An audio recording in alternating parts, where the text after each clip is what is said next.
حضرت علی کرم اللہ وجہ کا نصیحتوں سے بھرپور خطبہ۔ حضرت علی رضی اللہ تعالیٰ عنہ نے خطبے میں فرمایا، ہر قسم کی تعریف و توصیف کے لائق وہ ذات مقدس ہے جس نے مخلوق کو پیدا کیا اور اندھیری رات کے بعد سحر کا اجالا پیدا کیا۔ وہ مردوں کو زندہ کرنے والا ہے۔ میں شہادت دیتا ہوں کہ اللہ تعالیٰ کے علاوہ اور کوئی عبادت کے لائق نہیں۔ حضرت محمد مصطفیٰ صلی اللہ علیہ وسلم اس کے بندے اور رسول ہیں۔ میں تمہیں اللہ سے تقوی کی نصیحت کرتا ہوں۔ بے شک وہ چیز جو انسان کے بطور وسیلہ کام آئے گی ایمان ہے۔ راہ خدا میں جہاد کرنا کلمہ اخلاص ہے۔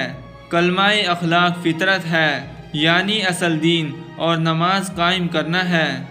نماز دین کا ستون ہے، اور زکوٰۃ ادا کرنا اس لیے کہ زکوٰۃ فریضہ دینی ہے، اور ماہ رمضان کے روزے رکھنا اس لیے کہ یہ اللہ کے عذاب سے ڈھال ہے، اور بیت اللہ کا حج کرنا اس لیے کہ یہ فقیری کو دور کرنے والا ہے اور گناہوں کو مٹانے والا ہے، اور صلہ رحمی کرنا اس لیے کہ یہ مال میں زیادتی اور عمر میں برکت کرنے والا ہے اور آپس میں محبت کا ذریعہ ہے، اور چھپ کر صدقہ دینا کیونکہ یہ گناہوں کا کفارہ اور اللہ کے غصے کو ٹھنڈا کرنے والا ہے، اور بھلے کام کرنا یہ برے طریقوں پر مرنے سے بچاتا ہے اور خوفناک چیزوں کے حملے سے حفاظت کرتا ہے۔ اللہ کے ذکر سے زبان تر رکھو، یہ بہترین مشغلہ ہے۔ بے شک اللہ تعالیٰ کا وعدہ عام وعدوں سے سچا ہے۔ نبی کریم صلی اللہ علیہ وسلم کی سنت کی پیروی کرو، اس لیے کہ سنت محمدیہ کا اتباع دوسرے انبیاء اکرام کی سنتوں سے افضل ہے۔ ریاکاری شرک میں سے ہے اور اخلاص عمل ایمان میں سے ہے۔ کھیل کی مجلسیں قرآن کو بھلا دیتی ہے، اس میں شیطان حاضر ہوتے ہیں اور وہ گمراہی کی طرف بلاتے ہیں۔ عورتوں کے پاس بیٹھنا دلوں میں کجی پیدا کرتا ہے اور ایسے شخص کی طرف لوگوں کی نظریں اٹھتی ہیں۔ عورتوں کے پاس بیٹھنا شیطان کے دام تزویر میں آنا ہے۔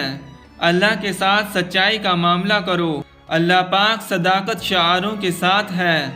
جھوٹ سے بچو، اس لیے کہ جھوٹ ایمان کے مخالف ہے۔ سن لو، سچائی ایسے ٹیلے پر ہے جو نجات دینے والا ہے اور کرامت دینے والا ہے، اور جھوٹ ایسے ٹیلے پر ہے جو تباہ ہلاک کرنے والا ہے۔ حق کہا کرو، اس سے معرفت پیدا ہوگی۔ حق پر عمل کرو، تم اہل حق میں سے ہو جاؤ گے۔ ان لوگوں کی امانتیں ادا کرو جن کے تم امین ہو۔ تم ان رشتہ داروں سے صلہ رحمی کرو جو تم سے قطع تعلق کرتے ہیں، اور ان لوگوں سے احسان کرو جو تم کو محروم کرتے ہیں۔ جب تم وعدہ کیا کرو اسے وفا کیا کرو، اور جب تم فیصلہ کیا کرو تو انصاف کیا کرو۔ باپ داداؤں کے کارناموں پر فخر نہ کیا کرو، کسی کو برے لقب سے ہرگز نہ پکارو، آپس میں ہنسی مذاق نہ کرو، اور باہمی عداوت نہ رکھو۔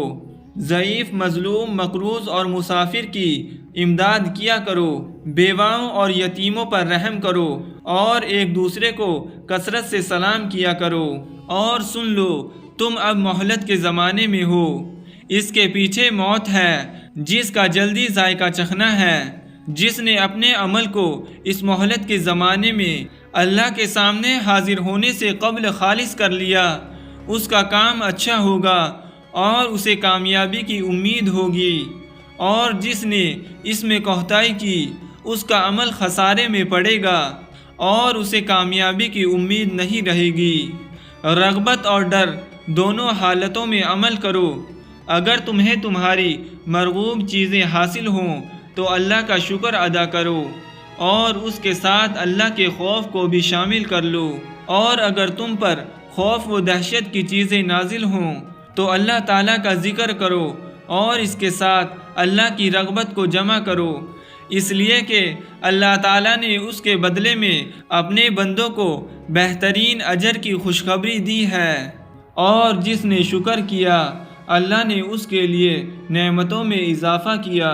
جس آدمی کو حق نفع نہیں دے گا اس کو باطل ضرور نقصان دے گا، اور جس کے لیے ہدایت کارگر نہ ہوگی اسے گمراہی اپنی طرف کھینچ لے گی، اور جس کو یقین نفع نہ دے گا شک اس کو نقصان پہنچا کر رہے گا۔ بے شک تم لوگوں کو کوچ کا حکم مل چکا ہے، تمہیں راستے کے لیے توشہ مہیا کرنے کی تلقین کر دی گئی ہے۔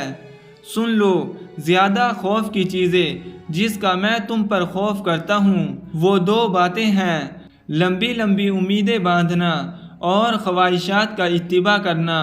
امیدوں کا طویل کرنا آخرت کو بھلا دیتا ہے، اور خواہشات کا اتباع حق سے دور کر دیتا ہے۔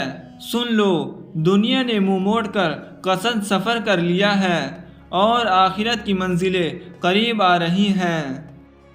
لمحہ لمحہ ہو رہے ہیں زندگی سے ہم بعید، لختہ لختہ موت کی جانب بڑھتے جاتے ہیں ہم۔